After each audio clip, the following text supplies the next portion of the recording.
Jason. It's not very good. Well, but what I will say is there are features of it where if you squint a little bit, you will see that Siri is going to be conversational. So when I was talking to it with music and, you can have a conversation with it and do math like you can do with the ChatGPT version.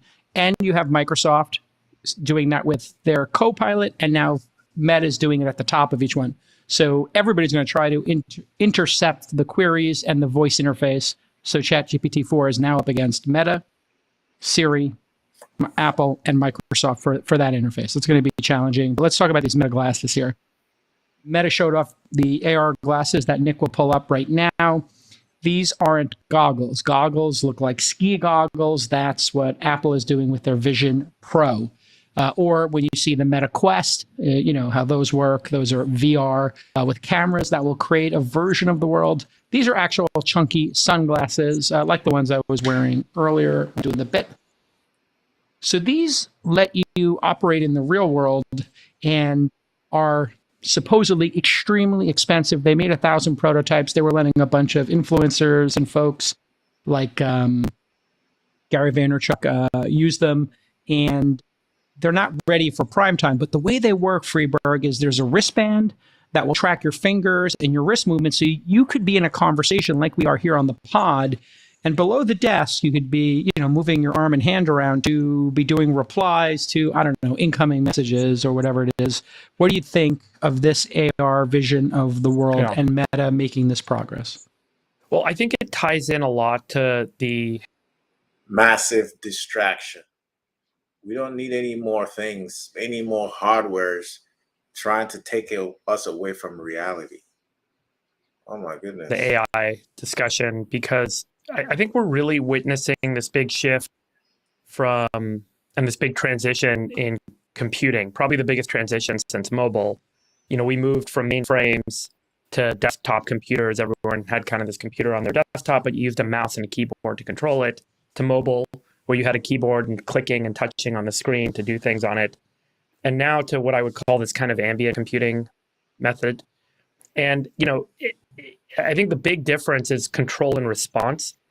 In directed computing, you're kind of telling the computer what to do. You're controlling it. You're using your mouse or your keyboard to go to this website. So you type in a website address. Then you click on the thing that you want to click on. And you kind of keep doing a series of work to get the computer to go access the information that you ultimately want to achieve your objective. But with ambient computing, you can more kind of cleanly state your objective without this kind of directive process. You can say, hey, I want to have dinner in New York next Thursday at a Michelin star restaurant at 5:30. Book me something, and it's done. And I think that there are kind of 5 core things that are needed for this to work, both in control and response. It's voice control, gesture control, and eye control are kind of the control pieces that replace, mice and clicking and touching and keyboards. And then response is audio and kind of integrated visual, which is the idea of the goggles.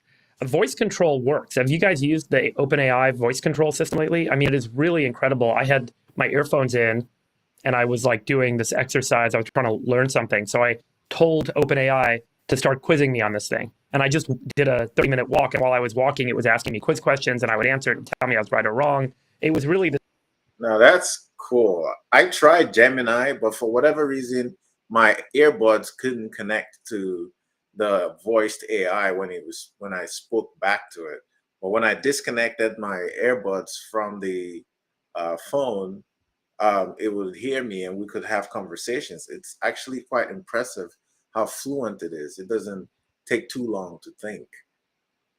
I think we're entering a whole new era with AI and human interaction. This incredible dialogue experience. So I think the voice control's there. I don't know if you guys have used Apple Vision Pro, but gesture control is here today. You can do single finger movements with Apple Vision Pro. It triggers actions.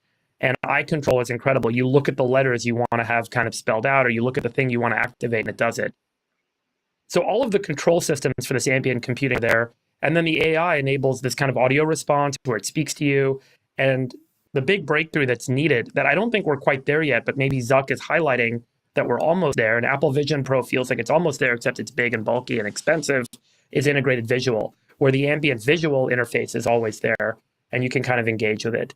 So there's this big change. I don't think that mobile handsets are going to be around in 10 years. I don't think we're going to have this like phone in our pocket that we're like pressing buttons on and touching and telling it where on the browser to go to. The browser interface is going to go away. I think so much of how computing is done, how we integrate with data in the world, and how the computer ultimately fetches that data and does stuff with it for us is going to completely change to this ambient model. So Elon Musk has alluded to it in one of his interviews where he said the input is too slow. The way we a keyboard our text, enter our text with our thumb, or even just writing it, everything is just too slow. But there's got to be they're trying to remove that barrier of interface between thought and action and reaction. That's why they're working on Neuralink and so forth. But this is a really interesting advancement in this particular technology, to see the different use cases, whether it's helping people who can't hear or have vision problems communicate clearly. It's amazing the capabilities. I'm pretty excited about this evolution, but I think that what we're seeing with Zuck, what we saw with Apple Vision Pro, and all of the OpenAI demos, they all kind of converge on this very incredible shift in computing that will kind of become this ambient system that exists everywhere all the time. And I know folks have kind of mentioned this in the past, but I think we're really seeing it kind of all come together now with these 5 key things. Chamath, any thoughts on Facebook's progress with AR and how that might impact computing and interfaces when paired with language models? I think David's right that there's something that's going to be totally new and unexpected. So I agree with that part of what Freeberg says. I am still not sure that glasses are the perfect form factor to be ubiquitous. When you look at a phone makes complete sense for literally everybody, right? Man, woman, old, young, every race, every country of the world. It's such a ubiquitously obvious form factor. But the thing is, like, that initial form factor was so different than what it replaced, even if you looked at like flip phones versus that first generation iPhone. So I do think, Freeberg, you're right, that there's like this new way of interacting that is ready to explode onto the scene. And I think that these guys have done a really good job with these glasses. I mean, like, I give them a lot of credit for sticking with it and iterating through it and getting it to this place. It looks meaningfully better than the Vision Pro, to be totally honest. Yeah, I liked the demo when I watched it. I'd wear it. It looks a little bulky and super nerdy, but that could be its own fashion.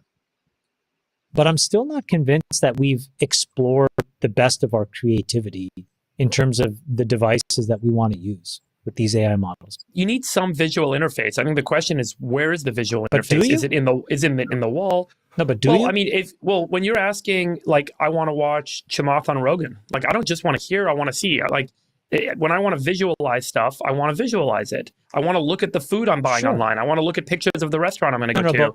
But how much of that time when you say those things are you not near some screen that you can just project and broadcast that onto? I mean, Right. I So think maybe that's the model is. If the use case is I'm walking in the park and I need to watch TV at the same time, I don't think that's a real use case. I think you're on this one wrong, Chamath, because I saw this revolution in Japan maybe 20 years ago. They got obsessed with augmented reality. There were a ton of startups right as they started getting to the mobile phones.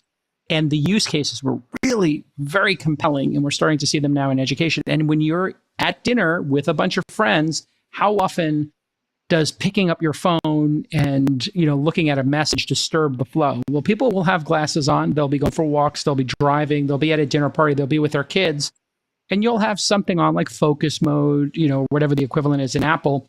And a message will come in from your spouse or from your child, but you won't have to take your phone out of your pocket. And I think once these things weigh a lot less, you're going to have 4 different ways to interact with the computer: in your pocket, your phone, your watch, your AirPods, whatever you have in your ears and the glasses, and I bet you glasses are going to take like a third of the tasks you do. I mean, what is the point of taking out your phone and watching the Uber come to you? I don't think this is going to go mainstream like they think it is. Snapchat has tried this back in the day with the Snap glasses, and Google Glass failed. I don't think these wearables are easily, first of all, they're probably going to be too expensive, and two, just look clunky and out of place for people who don't normally wear glasses. So I think it's going to remain a niche thing. But seeing that little strip that tells you the Uber is 20 minutes away, 15 minutes away, or what the gate number is. I don't have that anxiety. Well, I don't know if it's anxiety, but I just think it's ease of use. All 15 those times, minutes, 10 minutes, that's the definition. I think it adds up. I think taking your phone out of your pocket 50 times a day. Those are all useless notifications. The whole thing is to train yourself to realize that it'll come when it comes. Okay, Zach, do you have any thoughts on this impressive demo, or the demo that people who've seen have said is pretty darn compelling? I think it does look pretty impressive. I mean, you can wear these Meta Orion glasses around, 100 grams. And look like a human. I mean, you might look like Eugene Levy, but you'll still look like a semi-normal person. Whereas you can't wear the Apple Vision Pro. I mean, you can't wear that around. What, they don't look good? The You don't like them? Like, okay, this visual is beautiful. Meta Orion just sets it there on a league of its own. That's a fashion statement right there. But I still maintain that this is so much distraction. The real world we're always going to be drawn to the real world. And these things are not going to, they're just going to be niche items. Nick, can you please find a picture of Eugene Levy? So, I mean, it seems like a major advancement, certainly compared to Apple Vision Pro. I mean, you don't hear about the Apple Vision Pros anymore at all. I mean, those things came and went. Goofy. Very goofy. It's pretty funny. It seems to me that who's that guy? Meta is executing extremely well. I mean, you had the very successful cost cutting, which Wall Street liked. Zuck published that letter, which I give him credit for, regretting the censorship that it did, which was at the behest of the deep state. Yeah. They made huge advancements in AI. I don't think they were initially on the cutting edge of that, but they've caught up. And now they're leading the open source movement. With Llama 3.2. And now it seems to me that they're ahead on augmented reality. Ever since Zuck grew out the hair, gold chain. Don't ever cut the hair. It's like Samson. I mean, It's like Samson. Yeah. Based Zuck is the best Zuck. Yeah. He does not by the way, F. I want to be clear. I think these glasses are going to be successful. My only comment is that I think that when you look back 25 and 30 years from now and say that was the killer AI device, I don't think it's going to look like something we know today. That's my only point. And maybe it's going to be this thing that Sam Altman and Johnny Ive are baking up that's supposed to be this AI-infused iPhone killer. Maybe it's that thing. I doubt that will be a pair of glasses or a phone or a pin. If you think about so take the constraints on, I don't need a keyboard because I'm not going to be typing stuff. I don't need a normal browser interface. You could see a device come out that's almost like smaller than the palm of your hand that gives you enough of the visuals, and all it is a screen with maybe 2 buttons on the side. And it's all audio driven. You put a headset in and you're basically just talking or using gesture or looking at it to kind of describe where you want things to go. And it can create an entirely new computing interface because AI does all of these incredible things with predictive text, with gesture control, with eye control, and with audio control. And then it can just give you what you want on a screen, and all you're getting is a simple interface. So Chamath, you may be right. It might be a big watch or a handheld thing that's much smaller than an iPhone, and just all it is a screen with nothing. Either way, 10 years from today, this conversation is going to be outdated. It's just going to sound like they're having a conversation about old technology. So I think that it's all speculation. We're just going to sit back and watch the technology unfold and enjoy it. Keep an open mind, learn it, upscale if you need to do in order to stay market ready for the new jobs that are going to be printed.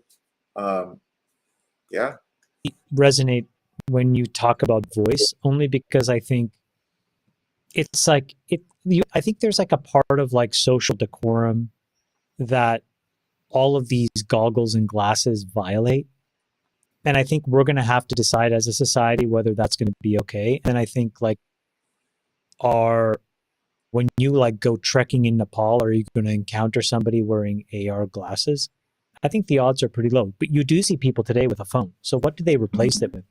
And I think voice as a modality is I think it's more credible that could be used by 8 billion people. I think social fabric's more affected by people staring at their phones all the time. You sit on a bus, you sit at a restaurant, you go to dinner with someone and they're staring at their phone. Like, spouses, friends, we all deal with it, where you feel like you're not getting attention from the person that you're interfacing with in the real world because they're so connected to the phone. If we can disconnect the phone, but still take away this kind of addictive feedback loop system, but still give you this computing ability in a more ambient way that allows you to remain engaged in the physical world. Oh my God, the mental gymnastics, Friedberg. It doesn't matter if it's the phone or the glasses. The distraction is the problem. We need to get rid of this dopamine hits and get back to nature. But we keep creating these technologies that keep that you want the notifications to be flying in your eyes. At some point, you've got to take the glasses off and return to nature. I think everyone will feel a lot better about it. Zach's hurt your feeling when he's playing chess and not paying attention. Yeah, I'll be playing chess on my AR glasses while pretending to listen to you. You idiots. Fine. He's buying them. He got version 1. But one point I want to just hit on is that the reason why these glasses have a chance of working is because of AI. I mean, Facebook initially made That's exactly my point. It's exactly my point. Yeah. Facebook or Meta made these huge investments before AI was a thing. And in a way, I think they've kind of gotten lucky because what AI gives you is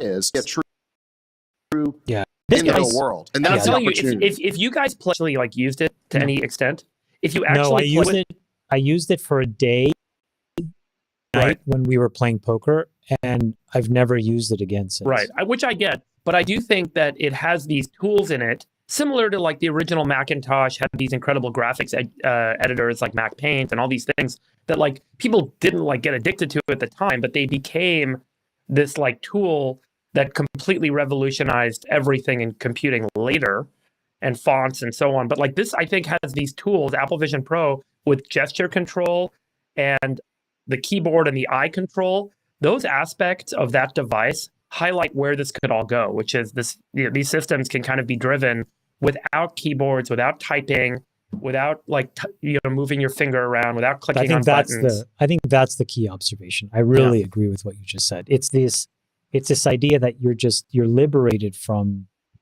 the hunting and pecking. It's the controlling. And the tapping. You don't need to control the computer anymore. The computer now knows what you want.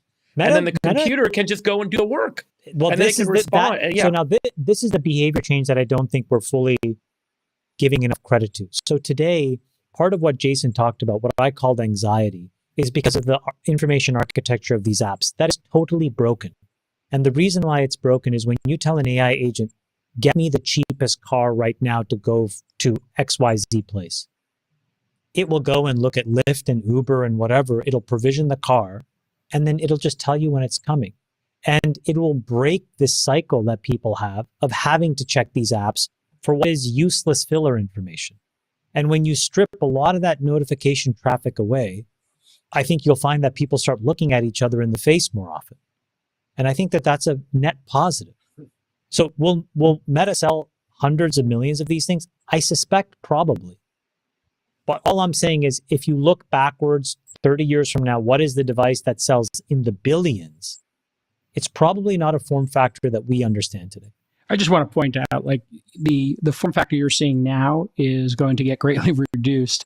These were some of the early Apple, I don't know if you guys remember these, but Frog Design made these crazy tablets in the 80s that were the eventual inspiration for the iPad, 25 years later, I guess. Exactly.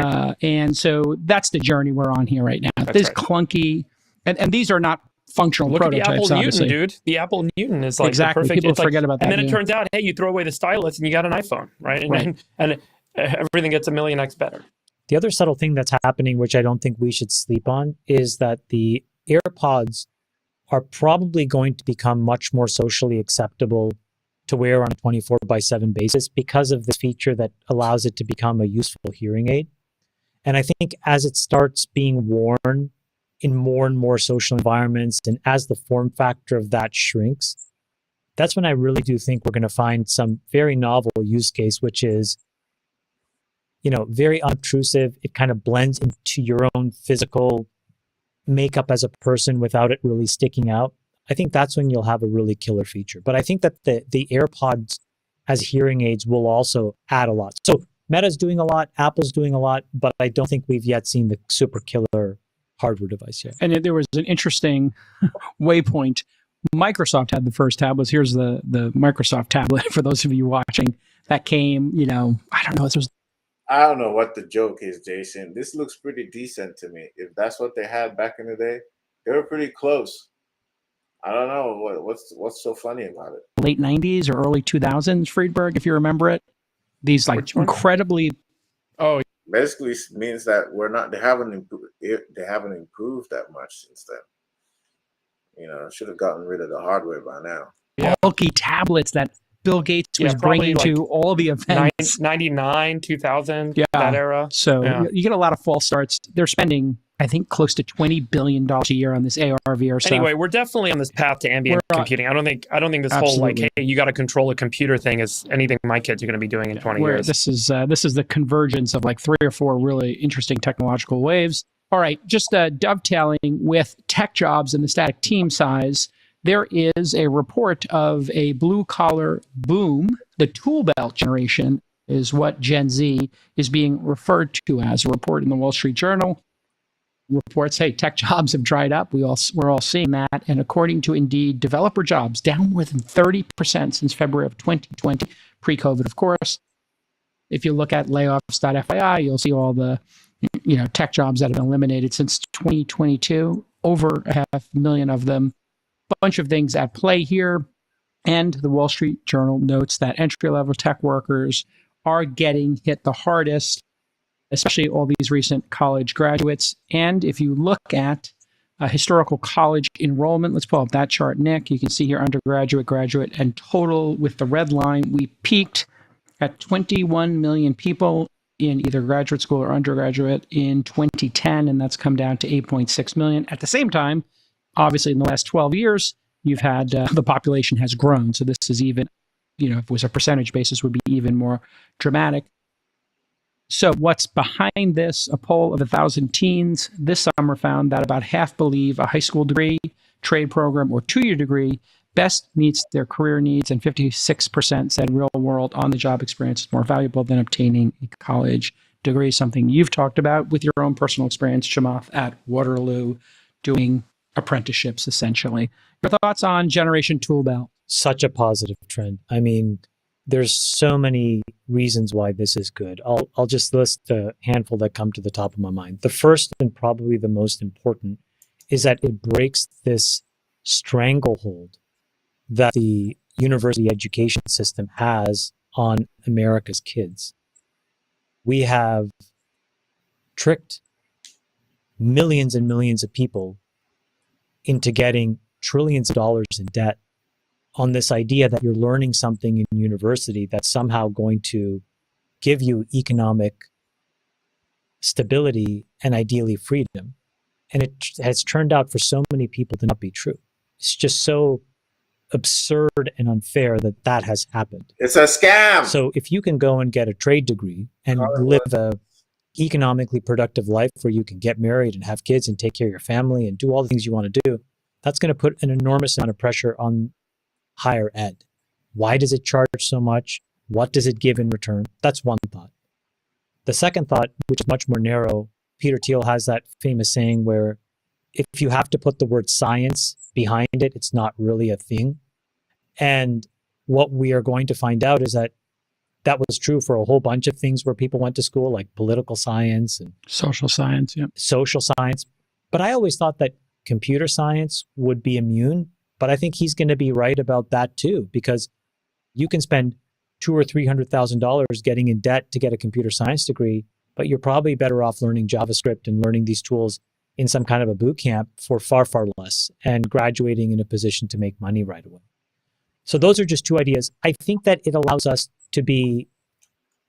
Hindsight is 2020.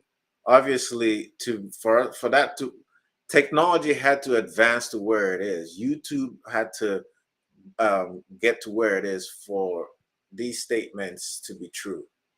Okay, so yeah, the universities, they played a role.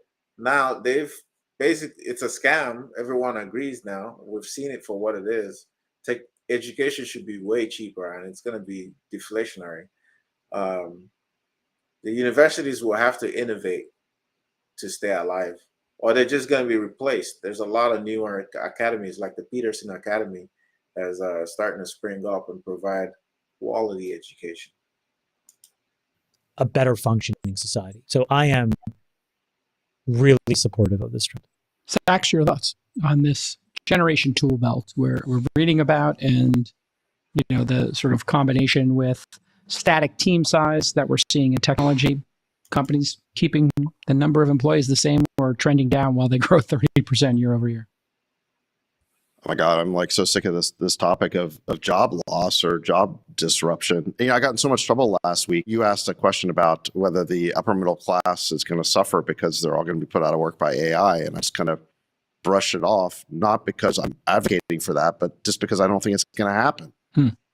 This whole thing about job loss is so overdone. There's going to be a lot of job disruption. But in the case of coders, just as an example, I think we can say that coders, depending on who you talk to, are 10, 20, 30% more productive as a result of these coding assistant tools. But we still need coders. You can't automate 100% of it. And the world needs so many of them. The need for software is unlimited. We can't hire enough of them at Glue. By the way, shout out if you're a coder who is afraid of not being able to get a job, apply for one at Glue. Believe me, we're hiring. I just think that this is so overdone. There's going to be a lot of disruption in the knowledge worker space. Like we talked about, the workflow at call centers and service factories, there's going to be a lot of change. But at the end of the day, I think there's going to be plenty of work for humans to do. And some of the work will be more in the blue collar space. And I agree with Chamath that this is a good thing. I think there's been perhaps an overemphasis on the idea that the only way to get ahead in life is to get like a fancy degree from one of these universities. And we've seen that many of the universities, they're just not that great. They're overpriced. You end up graduating with a mountain of debt, and you get a degree that, maybe even a stupid piece of paper. No, a stupid piece of paper that you can't even use. Or worse than computer science, that's just completely worthless. So if people learn more vocational skills, if they skip college because they have a proclivity to do something that doesn't need that degree, I think that's a good thing, and that's healthy for the economy. Friedberg's just like just the pendulum swung too much and education got too expensive, spending $200K to make $50,000 a year, distinctly different than our childhoods or our adolescence when we were able to go to college for $10K a year, $20K a year, graduate with some low tens of thousands in debt if you did take debt, and then your entry-level job was 50, 60, 70K coming out of college. What are your thoughts here? Is this a value issue with college? Well, yeah, I think the market's definitely correcting itself. I think for years, as Chamath said, there was kind of this belief that if you went to college, there was, regardless of the college, there was this outcome where you would make enough money to justify the debt you're taking on. And I think folks have woken up to the fact that that's not reality. Again, if there was a free market, remember, most people go to college with student loans, and all student whoever was able to get away with such a lie for so long, I'm wondering what lies we're accepting now that we're going to find out in a decade were lies. This cycle of lies is exhausting. Loans are funded by the federal government. So the cost of education has ballooned, and the underwriting criteria necessary for this free market to work has been completely destroyed. because of the federal spending in the student loan program. There's no discrimination between one school or another. You could go to Trump University or you could go to Harvard. It doesn't matter. You still get a student loan, even if at the end of the process, you don't have a degree that's valuable. And so I think folks are now waking up to this fact and the market is correcting it off, which is good. I'll also say that I think that there's this premium with generally mass production and industrialization of the human touch. And what I mean is, if you think about, hey, you could go to the store and buy a bunch of cheap food off of the store shelves. You could buy a bunch of Hershey's chocolate bars, or you can go to a Swiss chocolatier in downtown San Francisco, pay $20 for a box of handmade chocolates. You'll pay that premium for that better product. Same with clothes. There's this big trend in kind of handmade clothes and high-end luxury goods. Bespoke, artisanal is the words. Handmade. And similarly, I think that there's a premium in human service, in the partnership with a human. It's not just about blue-collar jobs. It's about having a waiter talk to you and serve you if you go to a restaurant. The relationship is invaluable. That's the intangible. That cannot be measured by your stupid paper money. You can't trade that. And without that, we don't have an economy. Instead of having a machine spit out the food to you, there's an experience associated with that you'll pay a premium for.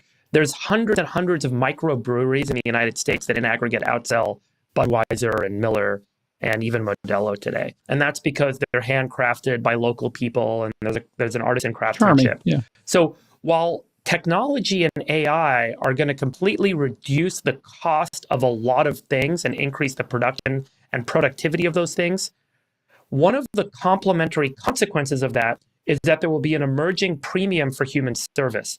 And I think that there will be an absolute burgeoning and blossoming in the salaries and the availability and demand for human service in a lot of walks of life. Certainly, there's all the work at home, the electricians and the plumbers and so on, but also fitness classes, food, personal service.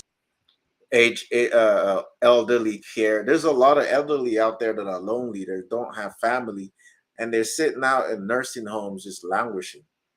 There should be a whole set of people who go visit these people and hang out with them, tell stories, play games. That should be a job. And I think that these personal services, concierge services, they're going to see a lot more inflow of money when the administrative part is automated. Nurses will have more time to spend with their patients. It's going to be great. It's around tutoring and learning and developing oneself. There's going to be an incredible blossoming, I think, in human service jobs, and they don't need to have a degree in poli-sci to be performed. And I think that there will be a lot of people that will be very happy in that world. How do you see the differentiation the person makes, Freeberg, in doing that job versus the agent or the AI or whatever? Well, these are in-person human jobs. So if I want to do a fitness class, do I want to stare at the tonal? Or that's what I'm asking you. Yeah. Like what? Yeah, and I think that there's an aspect of look, it's like your Loro Piana. Like you talk about the story of Loro Piana. Where is the vicuña coming from? How's it made? Who's involved in it? Like, yes, look, you're oh my God, look at that. Here he goes. The white, don't stop, right? Freeberg. I could give you truffle flavoring out of a can, but you love the white truffles. You want to go to Italy. You want the storytelling. There's an aspect of it, right? Like, yeah. Yes. And I think that there's an aspect of humanity that we pay a premium, that we do and will. Look, Etsy crushes. I don't know how much stuff you guys buy on Etsy. I love buying from Etsy. I love finding handmade stuff on Etsy. I buy my underwear for decorating. You don't? Do you really? Yes, I do.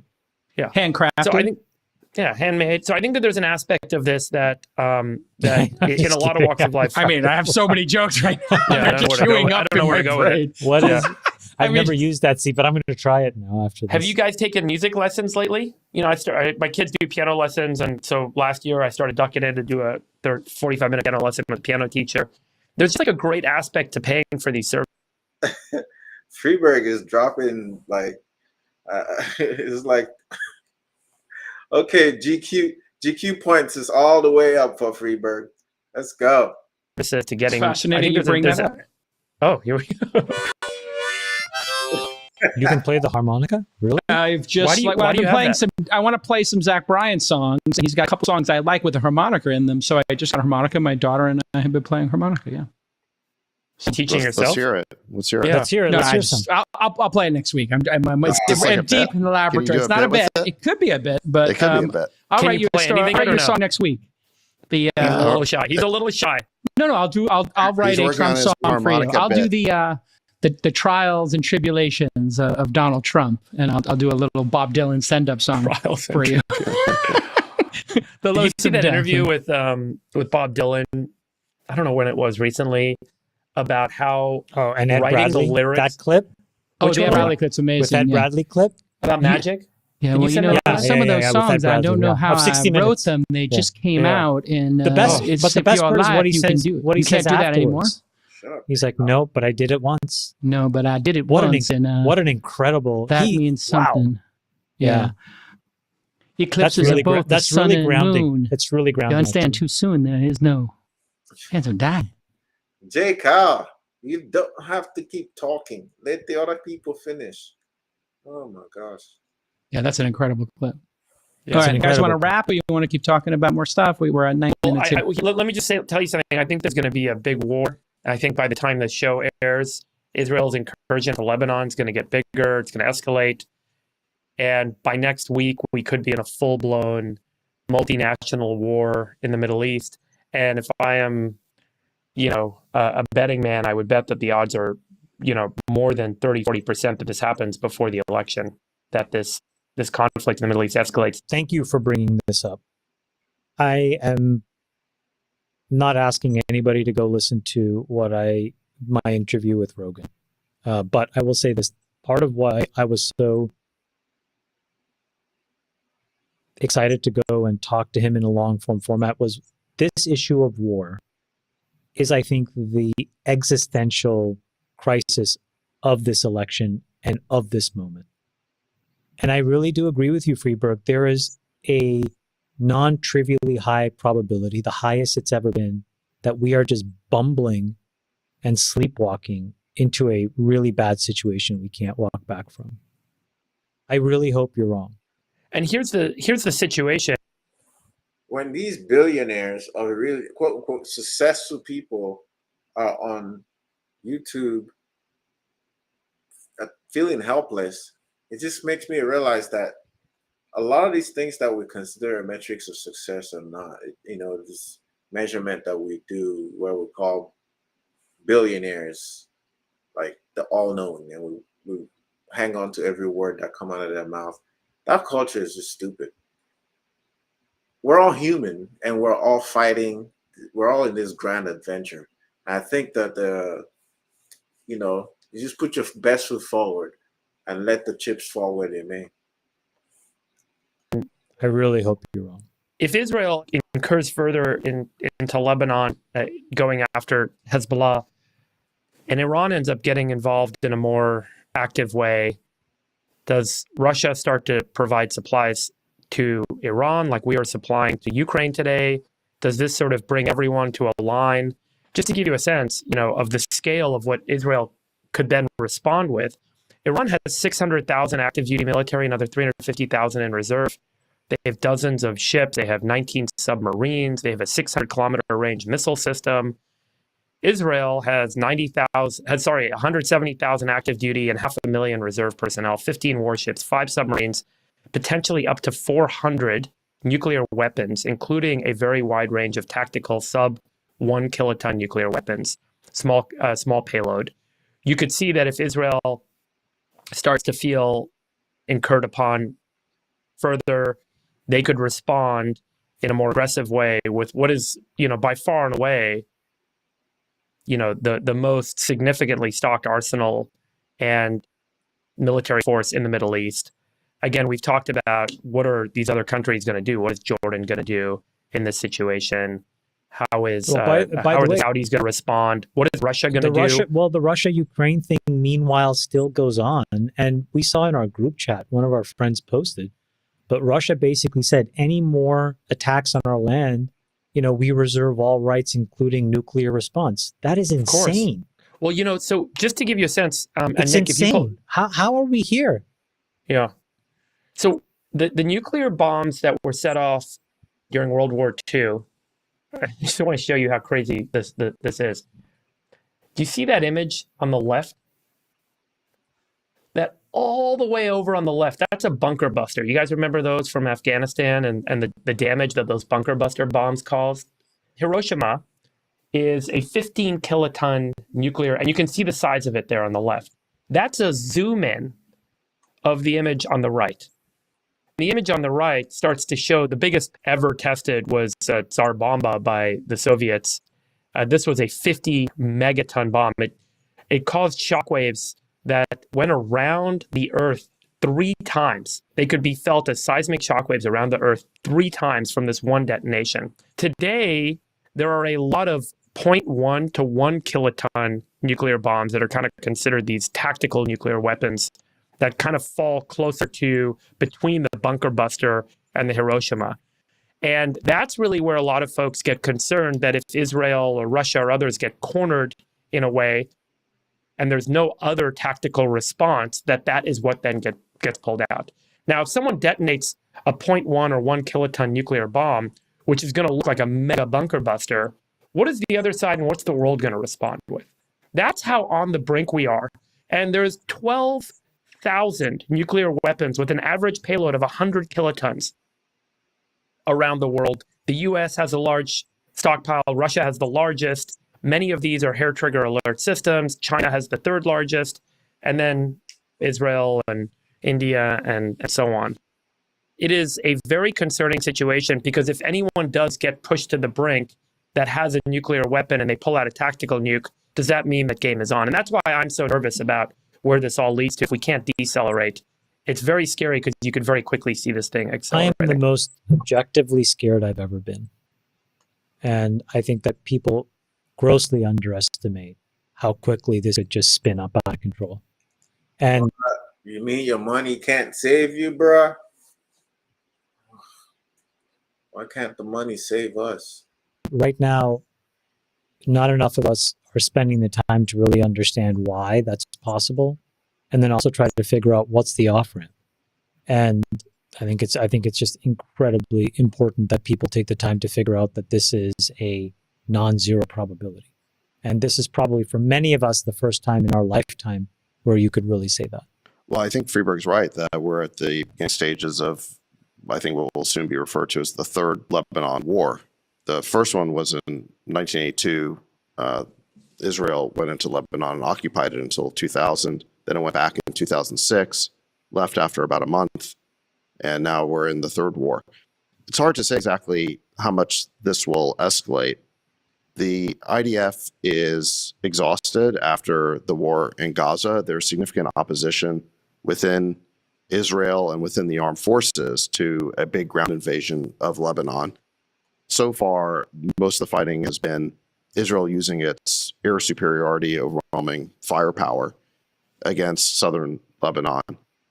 And I think that if Israel makes a ground invasion, they're giving Hezbollah the war that Hezbollah wants. I mean, Hezbollah would love for this to turn into a guerrilla war in southern Lebanon. So I think there's still some question about whether Netanyahu will do that or not.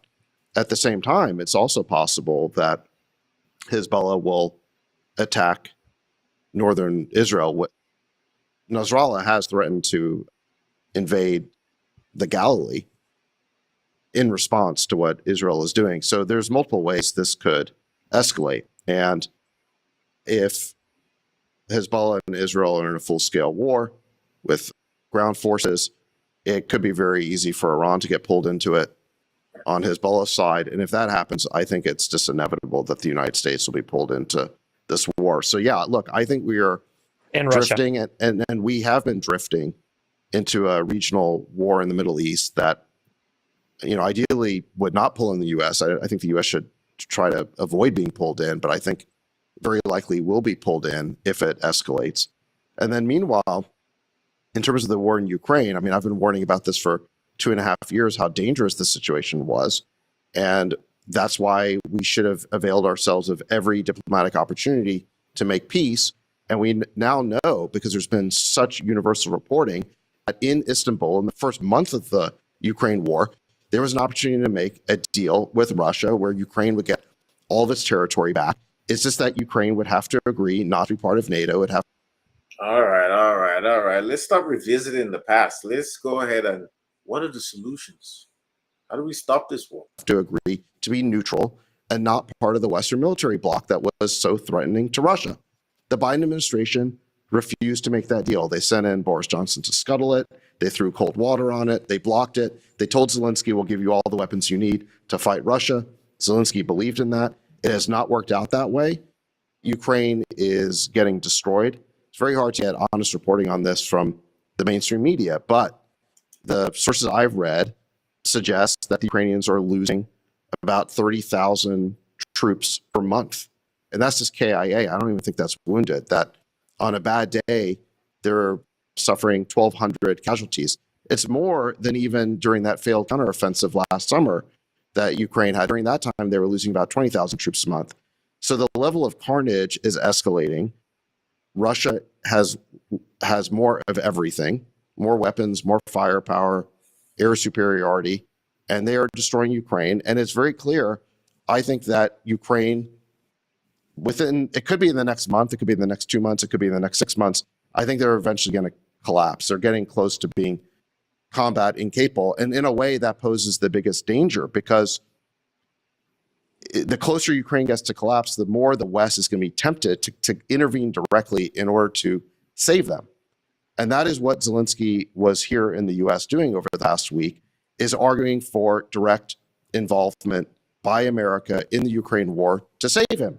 How did he propose this? He said, we want to be directly admitted to NATO immediately. That was his request. And he called this the victory plan. So in other words, his plan for victory is to get America involved in the war and fighting it for him. But that is the only chance Ukraine has. And it is possible that the Biden-Harris administration will agree to do that, or at least agree to some significant escalation. So far, I think Biden, to his credit, has resisted another Zelensky demand, which is the ability to use America's long-range missiles and British long-range missiles, the Storm Shadows, against Russian cities. That is what Zelensky is asking for. Zelensky wants a major escalation of the war, because that is the only thing that's going to save him, save his side, and maybe even his neck personally. And so we're one mistake away from the very dangerous situation that Chamath and Freeberg have described. If a President Biden, who is basically senile, or a President Harris agree to one of these Zelensky requests, we could very easily find ourselves in a direct war with the Russians. The waltz into World War III is what it should be called. And the reason why this could happen is because we don't have a fair media that's fairly reported anything about this war. I mean, Trump is on the campaign trail making, I think, very valid points about this war, that the Ukrainian cause is doomed and that we should be seeking a peace deal and a settlement before this can spiral into World War III. That is fundamentally correct. But the media portrays that as being pro-Russian and pro-Putin. And if you say that you want peace, you are basically on the take from Putin and Russia. That is what the media has told the American public for 3 years. The definition. But nobody watches this quote-unquote media that you keep referring to. Most people are online on YouTube or on TikTok. Those media channels barely see 100,000 views. No one's watching them. So why do we keep blaming? Definition of liberalism has always been being completely against war of any kind and being completely in favor of free speech of all kinds. That's what being a liberal means. We've lost the script. And I think that people need to understand that this is the one issue where if we get it wrong, literally nothing else matters. And we are sleepwalking and tiptoeing into a potential massive world war. Jeffrey Sachs said it perfectly. You don't get a second chance in the nuclear age. You don't. All it takes is one big mistake. You do not get a second chance. And for me, I have become a single issue voter. This is the only issue to me that matters. We can sort everything else out. We can figure it all out. We can find common ground and reason. Should taxes go up? Should taxes go down? Let's figure it out. Should regulations go up? Should regulations go down? We can figure it out. But we are fighting a potential nuclear threat on 3 fronts. How have we allowed this to happen? Russia, Iran, China. You cannot underestimate that when you add these kinds of risks on top of each other, something can happen here. And I don't think people really know. They're too far away from it. They're too many generations removed from it. War is something you heard maybe your grandparents talk about now, and you just thought, oh, okay, whatever. I lived it. It's not good. Chamath, you're right. I mean, during the Cuban Missile Crisis, all of America was huddled around their TV sets, worried about what would happen. There is no similar concern in this day and age about the escalatory wars that are happening. There's a little bit of concern, I think, about what's happening in the Middle East. There's virtually no concern about what's happening in Ukraine because people think it can't affect them, but it can. And one of the reasons it could affect them is because we do not have a fair debate about that issue in the U.S. media. The media has simply caricatured any opposition to the war as being pro-Putin. So I would say that when every pundit and every person in a position to do something about it says you have nothing to worry about, you probably have something to worry about. And so when everybody is trying to tell you, everybody, that this is not a risk, it's probably a bigger risk than we think. Yeah, they're protesting too much. How can you say it's not a risk? Me think, thou doth, testeth. All right. All right. That was a very valuable conversation.